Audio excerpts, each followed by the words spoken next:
Ladies and gentlemen, welcome to Sam Roberts Wrestling Podcast. Introducing your host from New York, here is Sam Roberts. Look who's here for the first time. Bold James. Yeah. Is what. See, that's what I wonder, because, you know, you're Smith James, then you're Bold Dempsey. Yes.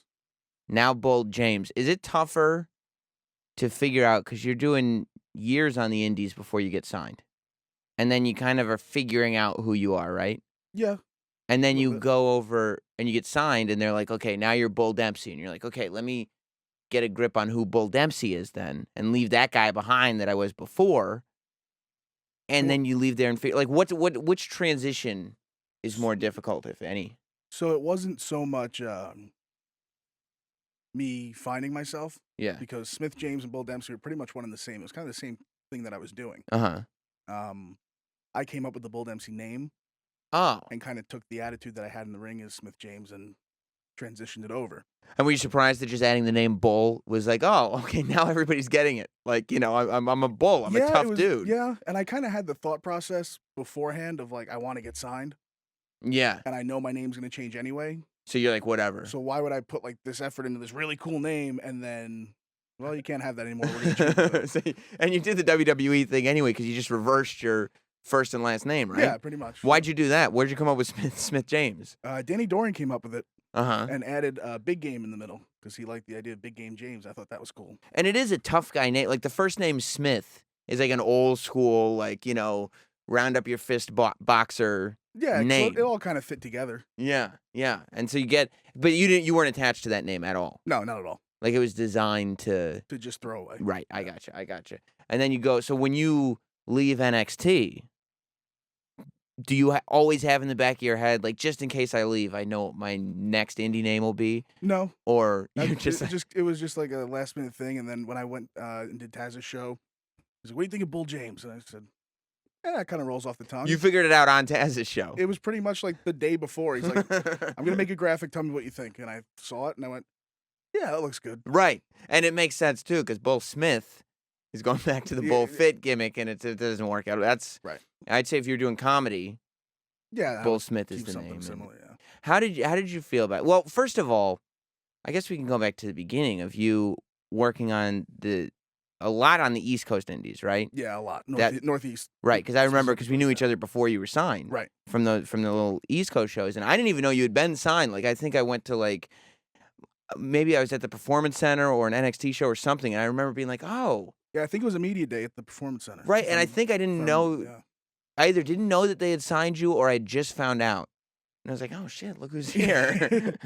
I think, was that like the 2K thing? Yeah. Because I was on the top rope, and I looked over, I'm like, oh, there's Sam. Right, and I remember I was shooting, because, like, it was just a bizarre scene.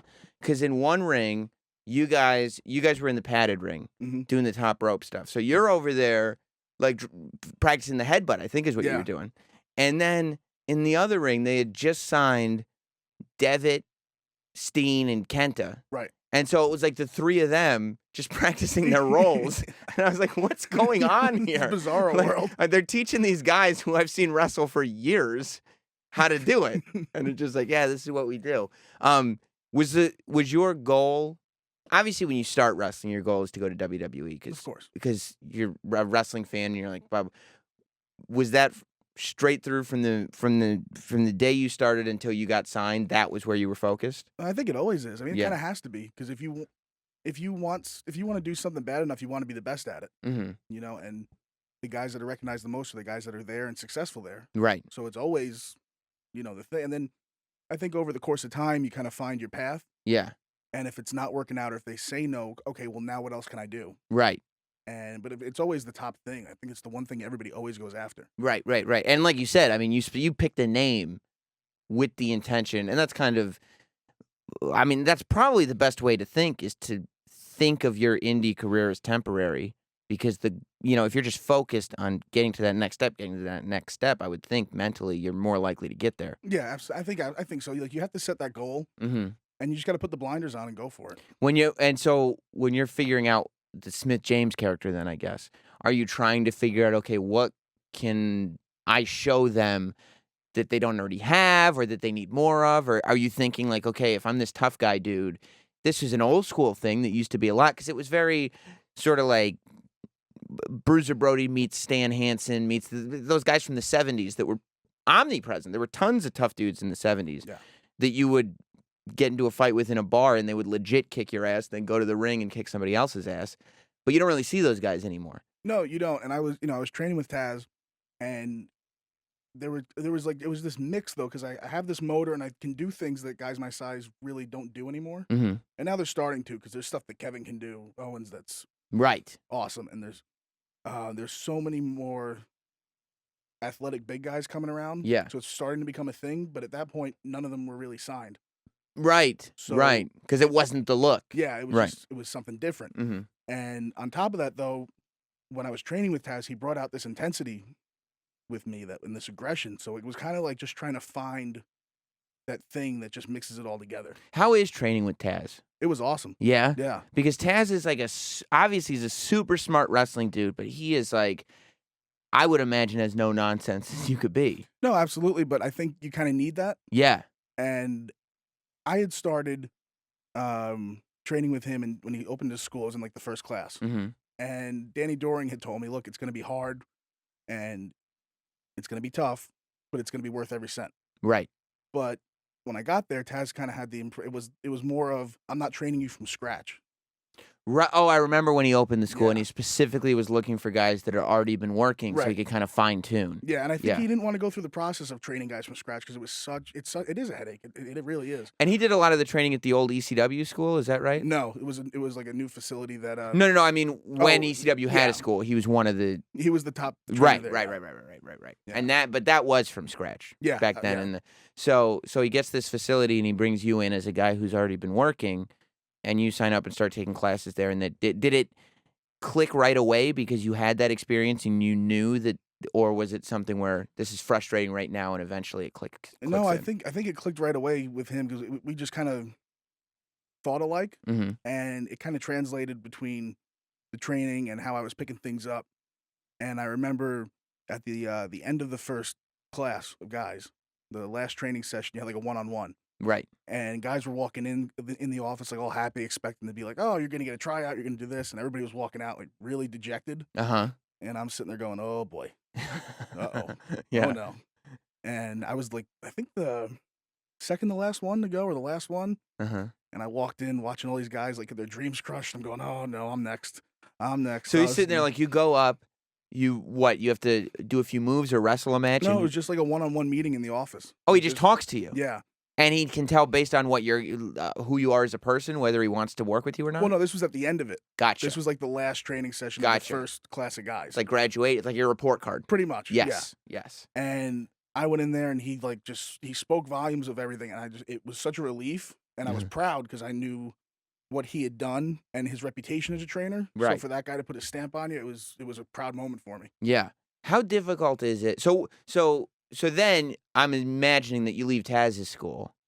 Well, no. Ready to crush the indies. He kept, the mindset was definitely there, the mentality. Yeah. But he had more classes coming in. Mm-hmm. And because I lived maybe like a half hour from the facility, he told me, I'm not going to charge you any extra money, but I want you to come back for every class. And he kind of used me as like the example for the next group of guys. Right. And you did come back for every class. Everyone, yeah. Yeah, yeah. And I would imagine too but what we're saying is like once now you're kind of the graduate student of that class and you've got Taz being like, this is my guy, you must have a new confidence about you. Oh, absolutely. That this is a real possibility. Yeah, that if I can impress Taz over here, I can probably impress the other right people. Yeah. So what was the process like getting signed? Like did they know about you? Did they see you? Did you go to a camp? So I had reached out to Ring of Honor. I did their first tryout and got told no. Mm-hmm. And then Taz had hooked me up with a couple dark matches in TNA. Which, when Ring of Honor tells you no, does that screw with you psychologically being like, well, if Ring of Honor says no, how am I going to get to WWE? I mean, I wanted to work there. Yeah. So a little bit. Yeah. But at the same time, it wasn't like it is now where there's these guys coming in from the independents. There was still that you had to impress WWE. It didn't matter who you were or where you were from. Gotcha. And then I had my TNA dark matches, mm-hmm. and they said no. Mm-hmm. And then I'm kind of like, all right.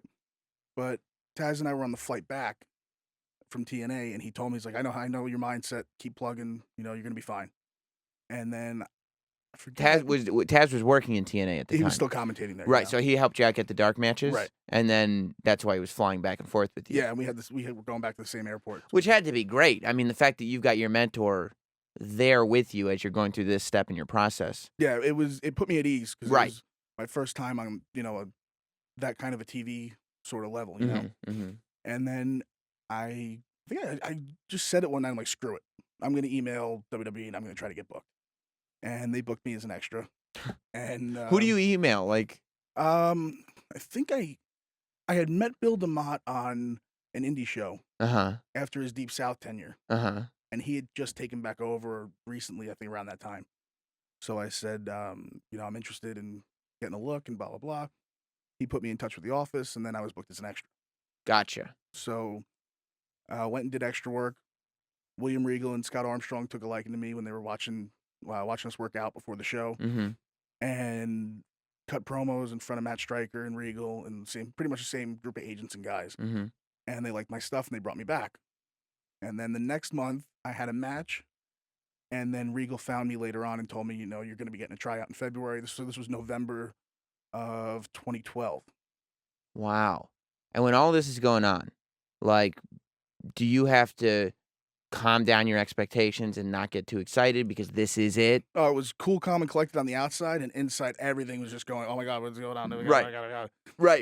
Right. And so, because I didn't realize, I guess, when you go for extra work, do they usually have the guys that go for extra work kind of cut promos and roll around in the ring just so they can see them? Or yeah, you'll usually Raw's a little more hectic, so you don't really get that opportunity. Yeah, but you'll sit in the stands during the day, and William Regal will talk to you, and he'll just open, like ask questions and talk to you. That's interesting, and that's got to be a filter for them too, right? Because anybody that's got a guy like William Regal offered to them, hey, pick my brain. If somebody says no, I don't really have any questions, right away, we don't even need to look at this guy. Yeah, there's no need. Why and how could you not? Right, exactly. You'd have no interest in professional wrestling whatsoever to not have anything to talk to this dude about. And that's the one thing I learned too. Like, there's no stupid questions. Right. Because even if you ask something, you're going to get something out of the answer that maybe you weren't even looking for. But there's always a message there somewhere if you find it, if you look hard enough. I mean, wrestling is just such a weird world because no matter how close you are to it, like there's always something that, oh, I didn't even realize that. Like we were both at the show in Rahway where I made my pro wrestling debut. You did. And hell of a choke slam. Thank you very much. But it was like this little thing where, like, before the show, they were like, okay, do you want to practice putting him over the top rope? And I was like, yeah, I mean, I guess you just put him over. And they're like, no. You got to go your hands like this. Like, you got to throw. And I'm like, oh. Like, it's like little things that wouldn't occur to you that make all the difference in what you're watching. The little things are the big things. And that's the thing that a lot of people don't understand right away. Sometimes it takes a while to really get that. And as somebody that's watched for, like, 30 years, like, I'd be like, no, dude, guys, I mean, I know what I'm doing. I've seen every Royal Rumble there is. I got this. And it's like, no, you don't, dude. No, you don't at all. You just talk to anybody. Oh, that. So you get your tryout, and are they like, yep, we like you, you're in, or? So the first day, I mean, the whole 3 days was, I've said it before, I'll always say it was probably the hardest 3 days of my life. And at the end of the first day, Steve Kern pulled me aside, and if you've ever met Steve, he's awesome. He's so entertaining. He's just a character. Which, by the way, I mean, and we'll get right back to that, but I mean, talk about you being this kind of old school character. The influences that you've had are insane for anybody that's like a wrestling fan. I mean, just bring up Steve Kern and Matt Bourne. Yeah, absolutely. And Taz fits right in with those guys, even though he's a younger guy. He's the same mentality, definitely, as those guys. And then William Regan and having all these guys around you. Yeah, it just had to be amazing. But go on, you're talking to Steve Kern. He goes, I want you to know, and I don't, how true it is, I don't know, but he goes, every coach looked at you when you walked in, big husky kid, they all laughed at you.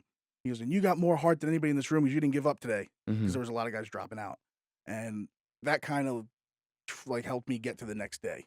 Yes. So I said, all right, yeah. Like, just that they're recognizing your heart. Yeah. Yeah. Said, all right, I got this, and it helped too because there were guys there that had still kept in touch with Taz even though he wasn't working there, and they had reached out and asked about me. And Matt Bourne had called a couple guys on my behalf just because that's the kind of guy I was. Mm-hmm.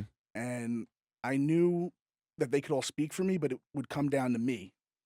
And I knew I just had to just keep going. Right. Yeah, they can speak to you. They can speak for you enough to get you a look, and then once the eyes are on you, it doesn't really matter what anybody else's opinion of you is. Right. I mean, because there's so many people where you can be someone's best friend and they Right. can speak for you, but You're not that good. if you're terrible and you blow up and Yeah. you quit, Yeah. well, what are we gonna do with you? let's hire that guy. Right, because know? we like you. No, it's not gonna happen. So when you're there and you were on the Indies for how long before you were signed? I want to say 7.5 years. So you've worked 7.5 years. Then you're in.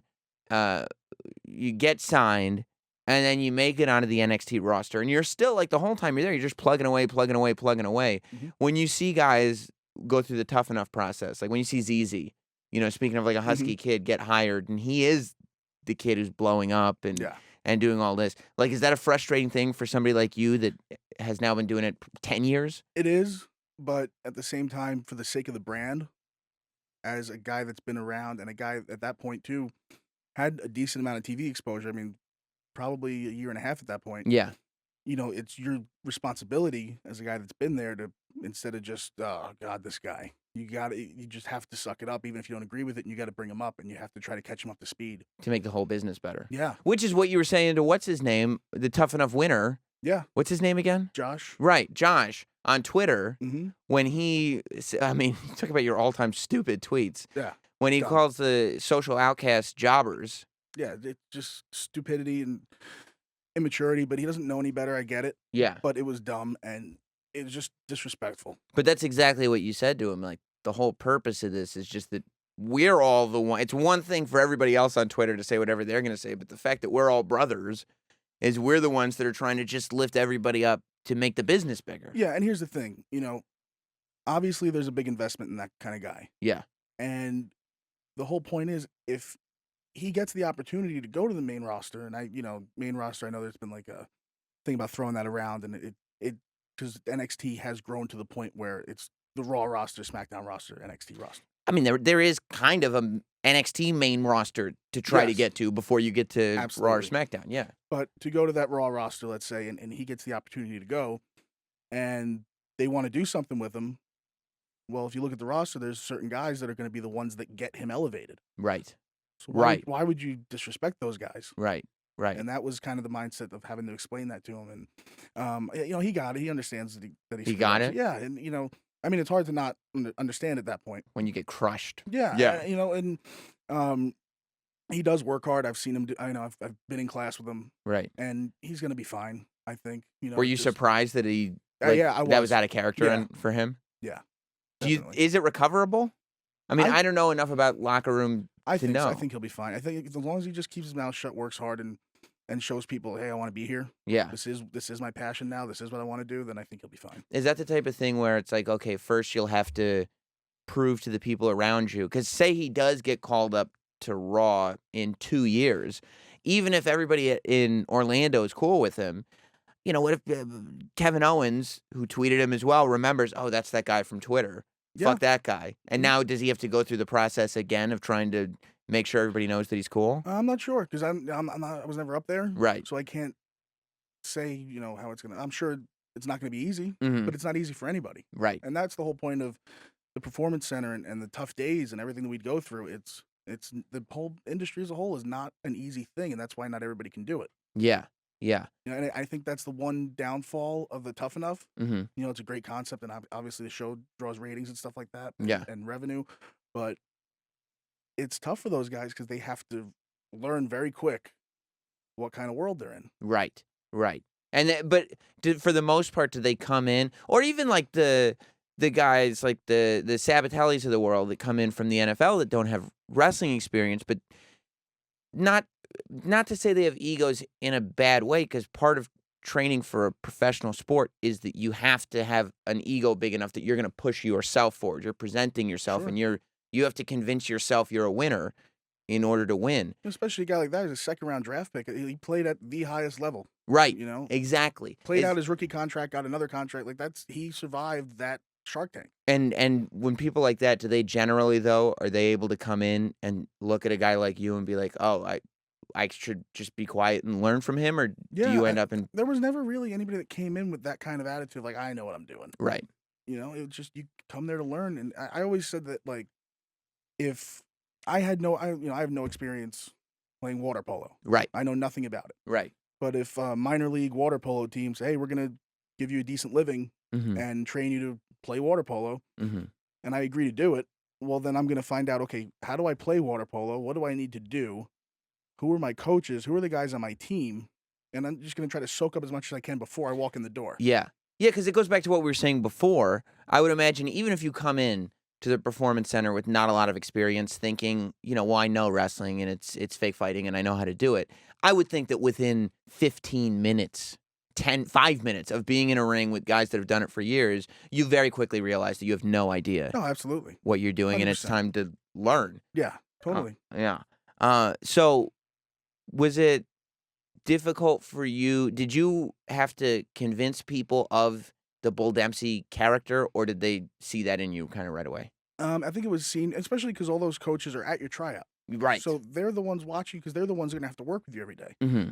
So they see what you put out there. Right. And, we did matches at the tryout and everything. And so they saw what I was presenting to them. Mm-hmm. And then is it difficult? Because that's what I was thinking. Like, I'd see a guy like Baron Corbin come in and kind of go through a period where he was tearing through the roster. Is it difficult, even though you guys ended up playing a thing where you were both doing that? Do you look at that going like, oh, well, if he's tearing through the roster real quick, how am I supposed to tear through the roster real quick? There's always that professional competition. Yeah. But at the same time, that's who they're going with. So it's all a cycle. So Right. You have to, you realize your spot, on the card, and everybody's always going to want more. Even the top guys, you want more. You want more. It's a professional competition. Right. But as a whole, you understand this is where the company's going. Mm-hmm. This is how I'm earning my living. Mm-hmm. So what can I do to make it better? What can I do to make it the best thing it can be so that they get what they want? And do you have to get into that mindset where it's like, okay, like regardless of whatever else is going on this show, I have these 4 minutes. I need to take full advantage of my 4 minutes and fully focus on that? Yeah, and do the right business being asked of you. Right. And realize that it's you're a part of a big show, which is, again, part of the just elevate the business, and Exactly. it'll be good for everybody. And that was how I got noticed. Right. I had a match with Mojo Rawley that was designed for him, Uh-huh. and just from beating the hell out of him, pretty much, Uh-huh. opened some eyes. Yeah. And that was when it was, hey, Hunter wants to see you, and what did I do? Yeah. Had you met with Hunter at all before that? Just shaking his hand and seeing Yeah. him around. It wasn't, I didn't think he knew who I was. Obviously he did because, he's in charge of hiring. He knows everybody that walks in there. It's his But baby. do you think, like, I don't know how aware Hunter is of me? Yeah. Just because there's no day-to-day And there's so many conversations. people. Yeah. And he's got so much on his plate. Right. So, of course, it's like, all right, I'm lost in the shuffle here. Right. I got to do something to get noticed. And he noticed me. And then what's that meeting like? It was just one of those things again where I'm like, oh, no. I screwed up. I did something wrong. I'm out of here. Right. And he got up. He took his headset off. He said, hey, man, that was great. We're going to try to get something rolling with you. And then I sat out, the next few months of TV tapings. And then before I knew it, I'm getting pulled in the office. Like, you're starting tomorrow. We're going to get music together. We got to get this together. I'm going, okay.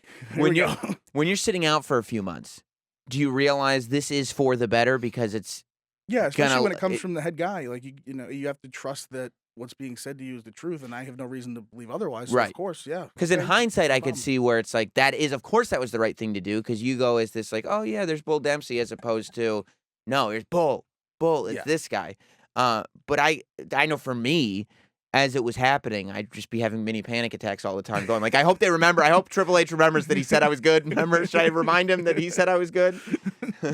No, maybe there is always that little voice, but it never. You just have to push forward. Yeah, because I knew like, okay, this is what we're doing. This is where we're headed. I was on all the live events. It was being designed to get me ready for when that call did come of hey, we're starting them tomorrow. I see.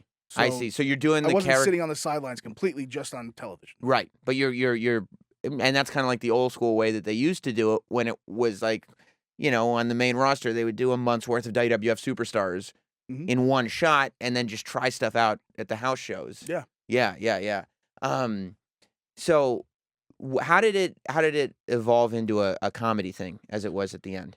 I think that just with Kevin Owens coming in Uh-huh. and the buzz that he had Mhm. and the tear that they were going to put him on, and Mhm. then plus, I had just finished up the program with Corbin. Right. He was being elevated, Right. and it was one of those things I think where I had done my job. I was a locker room guy. It was everything was by the book, and it was one of those things where I was well liked. So I was Mhm. like, let's find something for him. And everybody kind of known that I'd like done some comedy stuff on the indies. Mhm. I don't know how far up that knowledge went, Right. but it was one of those things of like, hey, this is where we're gonna go with you if you're cool with it. And yeah, my check's clear, and of course I'm cool with it. Whatever Right. you guys, I'm Yeah. gonna give it. I'm gonna give it my all because Yeah. what you can either sit there and go, oh man, they want me to do this thing. Oh god, this is stupid, or you just go, cool, and you dive right in. Right. And you make because I remember the first time. I guess I didn't realize it was happening, and maybe I don't know if it had been on TV yet or not. But I went to the first road trip shows, the Philly show, Mm-hmm. when it was like you took a lap around the ring and then you Mm-hmm. acted like you had a stitch and like you were like catching your breath. And I was like, oh, that's like I like that. And then you were trying to get a cheesesteak and doing that Mhm. whole thing, and I was like, this, and the crowd like just immediately responded. I think it's so much easier to make that transition too Yeah. when you have this built-in thing of here's this ass kicker, Right. and then all of a sudden when you go completely out of the ballpark of where you were Right. and you give something completely different, it makes people go, "Whoa, what is this?" Right. Like it's just a curveball, but Uh-huh. it's cool, Yeah. and it makes people just sit back and then they're enjoying it. And they're like, "Wait, what is happening here?" Do you feel like they went because it almost felt like they started it and then they were like, I don't know, and then they ended up not doing that much and giving you your release. Did you feel like, why aren't we going as far as A we can little with bit, yeah, this? because I knew what we did on those live events. Yes. And the reactions it was getting everywhere we went on the road shows, even in Florida, everywhere. It was getting a reaction. And it was pretty much making chicken salad out of chicken shit, as the old expression goes, right? Totally. And yeah, I don't know. There was frustration on my end because I wanted it to be as good as it could be, Yeah. and I heard the reactions, so I'm sitting there going, okay, why? I mean, that's what sold it for me. Yeah, it was seeing it work on the Philly show as well as it did. Yeah, and I think Mm. too having the debut in Brooklyn, in Barclays Center, hometown. Yeah. It that was great, and then I really think I hit my stride in the UK on that tour. Yeah. And then I don't know, it just, I don't want to say it fell apart because I was still getting the reactions. Right. So I don't know where the decision came from. I mean, do you think it's And one of those things where they're just like, we have this vision of you and we just can't be sold on another vision of it? I don't know if it's that. I mean, it could be that. It could be, there's all these other guys coming in now. So Mhm. it's just the cycle all over again. Mm-hmm. And then, go do your thing and we'll revisit down the line, Right. which was pretty much the talk that I had was, When they gave you your release. yeah, Yeah. we'll revisit, no specific time frame, but just go do your thing, have fun, go have some life experiences, Yeah. have a blast, keep in touch, and we'll see where things go. Were you So, and what can you say to that? But thank you, because here's an opportunity that was given to me that I felt that I took full advantage of. Yeah. Walked out way better than I walked in, Yeah. and now here I am. Right. And you're coming because you do. I mean, it's not like it's just like, well, you're fired and now you're like, oh, I have to go back to making $15 a night on the thing because you come out now. And I was talking to you about it in Jersey, Mhm. where it's like immediately you come out and you're going back to places, but it's not like you're going back to places in the same spot. Like you're now this headline guy that's been on TV and has spent the last couple years building up all this credibility. And it's nice that you got to be an ass kicker on television because then that translates right to like, oh yeah, he's gonna kick someone's ass here in front of me. This is great. Definitely. Do you because this is where I think I told you, but I was like I immediately as I saw the Bull Fit thing happening, I was like, this needs like infomercials. This is like Playboy Buddy Rose blow away diet stuff. Like this is, and I guess it was just like, wow, we're not gonna do that. Well, I think there was some issues too with using food, because every time we did, because Mhm. I really felt that the money was with me and Regal, Mm-hmm. because the vignettes, that's what got the most explosion social media wise. Totally. Even with the guys in the locker room that would watch it, and I get text messages during the show, like that was awesome. And it becomes these little like 30-second videos you can throw up on Twitter and YouTube and Yeah, stuff like that. Yeah. and he was just so easy to do stuff with, and he's down for everything, and it made me want to do even more. Like, oh, let's push the envelope with this, and let's do this kind of, with the food and all that. Yeah. And I started getting some backlash on social media. It was like, oh, they're fat shaming him or they're body shaming him. And I'm rolling my eyes like, come on. Yeah. And it was never said to me, but I always kind of had that feeling because then all of a sudden the word came down of like, hey, well, maybe we'll revisit it down the line, but no more food. It's so interesting that you say that because I talked to Charlotte on here and asked her about them bringing up her brother in a storyline like Paige did. And she didn't come out and say that she was like, that the fact that the fans' backlash hurt her and the story that was being told. But that's what it felt like to me. It felt like that's how she felt. And I'm speaking for her. She didn't say that, but it's the same thing where it's like, don't try to, like, we're characters. We don't need white knights on Twitter that are ruining things. Well, like, yeah, let me be that guy and it's funny and we laugh and I'm becoming a bigger star for it. Yeah, and when I would do meet and greets on the live events and there'd be a guy come up to me and was like, hey man, I lost 20 pounds. Like, cool, that's awesome. Yeah. He's like, yeah, like you're an inspiration. And, like little kids come up to me, like it was cool. Because at the end of the day, like as much if just because you're eating a bag of Doritos instead of concentrating on what William Regal is telling you, you're still going into the ring and having an active match, you know? Right. And there's still these moments where it's like, oh wait, he's a bigger guy. He likes junk food like me, and he can. And that was kind of the direction, when I would talk to Hunter, it was, you're gonna come back and we're gonna do this big reveal, but you're gonna look exactly the same. And I was like, that's awesome. It's great. I'm totally down for it. Let's do Yeah. it. And the whole premise was, you're not built for show, you're built for go. Right. And I could still keep up and do stuff with guys, even though I didn't look like the prototypical superstar, what people claim to be is the WWE look. Sure. And it was awesome because I got that reaction from the fans.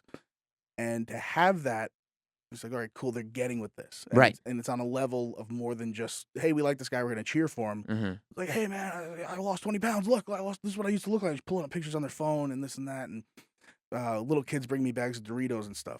It was fun. And right. When that backlash started happening with all that, I think that was when, because of the world we live in and how quick people are to jump on things, you have to be, as a publicly traded company, you have to step back and go, okay, let's before this becomes a wildfire, let's just put it out. And that's what happens on social media too. The amount of social media activism that just happens, and a hashtag starts, and all of a sudden advertisers are getting contacted, and it's like, come on, like you're screwing it up for the company that you watch, right? And like they're screwing it up for you, the guys that are performing, that you're trying to not allow anybody to humiliate. It's like you're not being humiliated. Get lost in it and enjoy it for what it is. Right. Let it be like a human cartoon or whatever. Like it's a show. So were you surprised when you got your release? Yeah, totally. You were out of the blue. Yeah.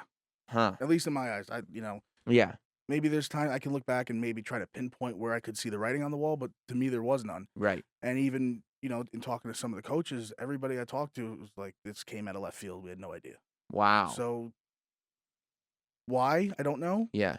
But at the same time, I don't care Mm-hmm. because I have to look forward. Yeah. I have to put it behind me. Yeah. And I have to stick it to them in a professional, respectful way, obviously. But Of course. it's that competitive nature. It goes back to that same thing. It's just that competitive nature of, okay, well, I'm going to prove you wrong. I need to go be a bigger star than I even was in NXT. Right. And make you guys be like, that's the guy we need. Yeah. Yeah. And I knew too, because of the conversation that I had that I talked about when I was let go, that the door may be open down the line. Right. Because I know what I brought as far as professionalism, work ethic, attitude in the locker room, helping younger guys, and just showing up every day and doing my job and doing it the best I could and making full use of that facility, doing the promo, going in the mirror room and cutting promos, and going in the voiceover room with Tom Phillips and doing commentary. Right. Using the green screen stuff, talking to coaches, asking for extra time, helping the young guys, trying to do everything I could just to make that entire place better because that's the goal. Yeah. Yeah. And that came through. And Well, the fact that people know that is obviously going to help you yeah, definitely. going forward, I would think. And I've always kind of had a knack for that with helping guys out if they needed it and stuff. And I just, to be put in a position where I could do it was a cool feeling because it just felt that I was trusted to do stuff and have matches with guys that maybe hadn't had a match before. That was their first match. Right. Right. How you're wearing your Dusty Rhodes shirt? Yes. How was promo class with Dusty? My favorite part of every week. It was. Yeah. It was. Is that one of the more valuable things that you come out of this whole experience with? Yeah, I did a Q&A on Twitter like a few weeks ago, and one of the questions was, what was your favorite part of NXT? And I wrote Dusty Rhodes. That was it. Yeah. And there's times where, like, during that week, it's hectic and it's grueling and you just hate it. And you got to get out of that mindset. And he was the guy that got everybody out of that mindset, because it was almost like you showed up and it was a sanctuary. Right. And he didn't want you to do this scripted thing. He just wanted you to go up in front of a camera, be yourself, Right. and just let it rip. Just go. How long does promo class last? It depends, because sometimes he'd get on these tangents and he'd tell these ridiculous stories. And Yeah. there's no way that's true. Like, this never happened. But there was always more to it. And maybe a couple weeks or a couple months down the line, like something would happen unrelated, but it would bring you back to, like, oh, so that's what he was trying to teach me with that. Okay, now I get it. Right. There was a moral to that story, even though it was a fabrication. Or sometimes he was just trying to he was just getting a kick out of it. Well, like, just what messing kind of with people. stories is he telling that are obviously Just made up? these ridiculous things of how there was one where he was driving on the road and blasting Johnny Cash, and he went off the road into, like, this cornfield, and there were all these farmers out there, but it was 3 a.m. I'm like, nobody's working in a cornfield at 3 a.m. And you drove like 300 yards into it and didn't kill anybody Right. or run anybody over that you know of, and then got out of the car, got on the hood, and got, calmed the situation down by saying, you will always remember the night the American dream drove through your cornfield, and then got in his car and drove away. And we would all sit there and we'd all laugh hysterically and then look at each other like, there's no way. It didn't happen. But he was just alleviating the situation because he knew Right. how tough it was. He knew Right. it was hard, and it's supposed to be hard, like I said, but he knew at the same time, as hard as it is, there has to be that little bit of pressure just released a little bit. Right. Like, this is where we remember that wrestling's fun. Yeah. And And you have the ability to create and do whatever you want. And Right. That's what makes it so fun. That's what makes it the greatest thing, And you're really all supposed to. The only reason anybody's ever supposed to be a wrestler, I mean, it's a horrendous business. The only reason anybody is supposed to be anywhere near it is because they love it. Yeah. You know what I mean? And that's kind of that reminder of, like, oh yeah, for whatever reason, God put a thing in my brain This is what I'm going to do. where I love pro wrestling. I'm going This to is live what out I of do. live out of a car, live out of a bag, Yeah. and travel the world. Yeah. But I don't want to be behind a desk. Right. I did it. Right. I scrubbed toilets. I did every just horrible job you can imagine, and I don't Mhm. want to do it. Right. Right. I want to be a wrestler. Yeah, I mean, at the end of the day, it's like you can't get that bummed out about not being a part of NXT because you're like, I used to have a day job and do this on the weekends and Right. try to, like, prove to somebody that I was worth $5 or whatever. Yeah, And, like, totally. it's a totally different world regardless of where Yeah. you are. And I mean, obviously, I'll always look back fondly of it, and it sucks not being there. It does. Like, I see all my friends going and having fun and doing all these road shows and selling out houses. It's cool, but And it's probably, you also probably forget the grind of having to go into class every day because now all you see is the fun stuff. yeah. So it's like, oh, they're having a great time, not And- realizing. And to cheap plug WrestlePro, Uh-huh. to go out first match back, there's 1,000 people. I'm like, oh, okay. Yeah, there's something happening Yeah, over here. Well, and there is, because Yeah. I pay attention. I always paid attention and kept up with my buddies and saw what Mhm. they were doing. And even just looking overall at the business, everything's up, and it's like this great time to be involved in wrestling, Yeah. and it's awesome. Everywhere's popping off, and fans are just having fun, and wrestlers are having fun, and everybody's making some money. So it's a great time. And I'll tell you why, if Bull is wrestling in your area, you should see him. New gear. Yeah. New gear. Yes. Slick gear, too. Fur, everything. Thank you. It's good. There's I more like it. coming. I like it. So do you have, what are your goals now? When you have that, okay, when you leave that meeting, obviously, I guess even more proof that it was out of the blue. It's like you didn't even have your name until you and Taz talked about doing the Yeah. show. So it's like you had no plan for this to happen. No, none. Do you now have to sit there and kind of reassess all your goals and the way you look at pro wrestling and the whole thing of like, okay, now where do I see this going? Yes and no, because Mhm. I'm kind of like flying by the seat of my pants on this one. Yeah. But I knew. Is this the first time in wrestling that you feel like you're flying by the seat of your pants completely? Nah, probably not. I don't know. I can't really pinpoint, but yeah, Yeah. as far as like, what do I do next? Right. Yeah, Yeah. because now I knew when I left that building, I said to myself, okay, I gotta get a pro wrestling tee store 'cause that's what everybody's doing now. Yeah, Right? totally. That's the hot thing. And then I need to tweet something because then everybody will put it online, and then people will book me. I need to set up an email. Okay? Yes. And that was, again, goes back to not sitting there and sulking and going, man, why did this happen? And sitting around for a week not doing anything. And do you have to have a conversation in that meeting of like, okay, we're releasing you. Do you immediately have to say, okay, like, can I work right away? Do I have to wait 6 weeks? Like, or do they? Well, it was make just that laid clear? out, that there was a no compete clause for a certain amount of time, Mhm. and then after that, free to do what you want. So, Right. that was just it. I knew when I could start taking bookings Mm-hmm. and doing stuff, and that was it. So I was just preparing for that. And this past weekend was obviously the first one, and now all the stuff coming up, and then whatever the next step is as far as on a bigger scale, Yeah. I'm just kind of taking it as it comes, and then whatever happens, happens. Yeah. I'll tell you, and I complimented you at the show. You did a real cool. You missed the bonsai off the top, Mhm. but then rolled through it. Yeah. Like you came off the top, and then instead of just landing on your ass, you leaned forward and did a forward roll diagonal across the ring, Mhm. and it was like, whoa! Like that was one of those things where it was like, there he is! Like it was very, very cool to see, and I'm sure that like that's one thing that's got to be nice about being on the Indies now is that you do have some time where you still get to have that NXT rub and NXT fame, but you get to really go in and do whatever you want. Well, definitely. And there was times, fans are only going to see, most fans are just going to see what's out there on the TV show. Right. And so if you have 4 or 5 minutes, they're just going to see what you want. And that, obviously, again, goes back to doing the right thing business-wise is what do we need to portray here? Right. So you have to go and do what needs to be portrayed. So and that's what they see. But then when they pay for a ticket to a live event, you get a little more freedom there. But again, it's like, it all goes back to that professional competition. And it's like, I always wanted to be in the ring with guys like Finn and guys like Sami Zayn Yes. and Apollo Crews, because those were the guys that, and they still are in those top spots. And I know I can hang and deliver. Mm-hmm. I have that confidence in my abilities. I just wanted to do it. Right. And show it to everybody. Yeah. Let everybody know. And now I kind of have the chance to do that. Maybe not on that scale, obviously, but there's still guys like who are the guys that you see like working now in the Indies that you want to take this opportunity to? I can't even narrow it down. I just have to look at every match that I get as, here we go. I let's didn't go. have this opportunity before. Yeah, lace them up. Let's go. Yeah. Yeah. And are you thinking Japan is a possibility? I would love to. Yeah. Yeah. Just whatever's out there. Yeah, whatever's there. And then, if it's the right opportunity and it presents itself, then let's go. Right. Let's do it. Were you, when you were in NXT, were you looking at like, when am I going to get to the main roster? When am I going to get to the main roster? Or was there a thing of like, I'm okay at NXT for the moment? I think you always have to look at the big picture. Yeah. And obviously, like, yeah, I want to go there.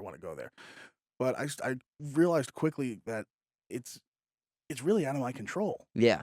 Does it scare you when you're in NXT to watch guys who don't get that big thing when they get to the main roster? Like if you're sitting in NXT and you're like, oh, Tyler finally made it to the main roster, and then you see, but they're not really, he's on main event, he's not really doing anything. Is that a scary thing for you guys, or is it like he's up there, that's the goal, Yeah, he did it? He's up there. Yeah. He's young. Right. They know how talented he is. Right. His time's gonna come.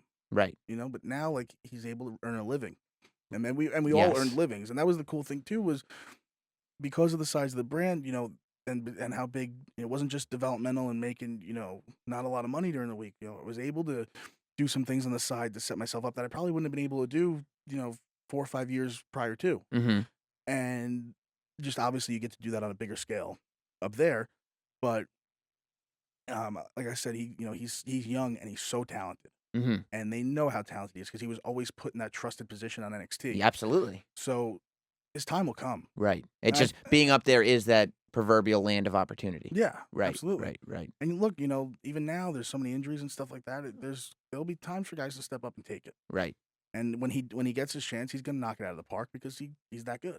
Well, where can people get all their information about you and where they can see you and get your shirts and the whole deal? ProWrestlingTees.com/bull. And on Twitter and Instagram at Bull Dempsey WWE. That will be changing shortly, but I still got some TV time, so I gotta stretch it out. Oh, is that right? Yeah. So your episodes haven't finished airing? No, WrestleMania weekend, I think. It's the last one. Oh, so you can't change your Twitter name because they do the thing on the Well, they got Chiron? the lower or- third on the Yeah. on, so I don't, if somebody goes to look that up and it doesn't exist anymore, I don't want to. Smart. Yeah, That's smart. that's I mean, nice. those are those little Little things things. that you have to be aware of. And also, don't they like? Is it tough to? Do you not get to keep your verification check if you change or something? I don't know. I think I can get helped out with that, so I'm not worried about it. Good. But Good. All right. Well, check. I hope not. Yeah, really. Check the Twitter to get all of Bull's dates.